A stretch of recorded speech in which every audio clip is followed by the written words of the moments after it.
ছাব্বিশের 21শে ফেব্রুয়ারি ৭৪ বছর পার হয়ে গেল। রাজপথে রক্ত দিয়ে বর্ণমালা কেনার ইতিহাস পৃথিবীর আর কারণ নেই। কিন্তু অদ্ভুত এক আক্ষেপের কথা হলো, আজও উচ্চ আদালতে গেলে আমাদের উকিলদের ইংরেজি ঝাড়তে হয়। সরকারি ফাইলে ইংরেজির আধিপত্য, এমনকি উচ্চশিক্ষার বইগুলো বাংলায় পাওয়া দুষ্কর। আমরা কি তবে বাংলিশ সংস্কৃতির কাছে আত্মসমর্পণ করছি? আপনারা কি ভেবে দেখেছেন যে ভাষার জন্য সালাম বরকতরা বুক পেতে দিয়েছিলেন, সেই ভাষা কি এখন স্রেফ ক্যালেন্ডারের একটা লাল তারিখ আর কিছু সাইনবোর্ডে বন্দী? আজ আমি আলোচনা করব না, বরং আয়নার সামনে দাঁড়িয়ে নিজেদের কিছু কঠিন প্রশ্ন করব।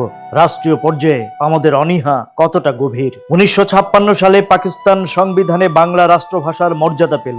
71-এ দেশ স্বাধীন হলো, অথচ আজও ডিজিটাল ডিভাইসে আমরা রোমান হরফে বাংলা লিখি। আসলে আমাদের সমস্যাটা মানসিক। অনেক বাবা মা ভাবেন সন্তান ইংরেজিতে কথা বললে বুঝি বেশি স্মার্ট আর আধুনিক হবে। এই যে ভিনদেশি সংস্কৃতির প্রতি অতিরিক্ত মোহ, এটাই কি বাংলাকে সামাজিক কোণঠাসা করে ফেলছে না? অথচ শিল্পী হামিদুর রহমানের সেই স্থাপত্য শৈলীর দিকে তাকালে কি দেখি আমরা? মাঝখানের বড় স্তম্ভটি মা আর ছোটগুলো শহীদ সন্তান।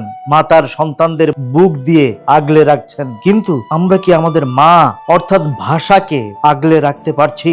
এখানে একটা তথ্য দেই। অনেকে মনে করেন বিজ্ঞান বা প্রযুক্তি বাংলায় সম্ভব না, কিন্তু চীন, জাপান বা জার্মানি যদি নিজস্ব ভাষায় বিশ্ব জয় করতে পারে, 30 কোটি মানুষের বাংলা ভাষা কেন পিছিয়ে থাকবে? প্রযুক্তিতে পরিভাষা তৈরির উদ্যোগ কোথায়? শুধু উদ্যোগের অভাব নয়, আমাদের প্রয়োগের অভাবও রয়েছে। সাইনবোর্ড বা বিজ্ঞাপনে ভুল বানান আর বিকৃত উচ্চারণের ছড়াছড়ি। 21 মানে তো শুধু শোক নয়, 21 মানে তো অস্তিত্বের শেকড়। 1948-এর 11 মার্চ থেকে শুরু করে 52-র সেই উত্তাল রাজপথ, বাঙালির প্রতিটি রাষ্ট্র চেতনার স্তর 21-এর কাছে ঋণী। অথচ আজ আমরা সেই ঋণ শোধ করছি ভাষাকে অবহেলা করে। হুমায়ুন আজাদ বলেছিলেন না, এখন আর কোনো 21শে ফেব্রুয়ারি নেই, যা আছে তা হলো শুধু 21-এর মেলা। কথাটার মধ্যে কত বড় একটা ক্ষত লুকিয়ে আছে ভেবে দেখেছেন?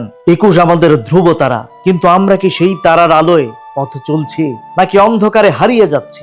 যাওয়ার আগে তাই আপনাদের কাছে একটি প্রশ্ন রেখে যাই। আপনি কি মনে করেন, শুধুমাত্র আইন করে সর্বস্তরে বাংলা চালু করা সম্ভব, নাকি আমাদের ব্যক্তি জীবনের স্মার্টনেসের সংজ্ঞাটাই আগে বদলানো দরকার? Raziur Rahman, voice of Bengal.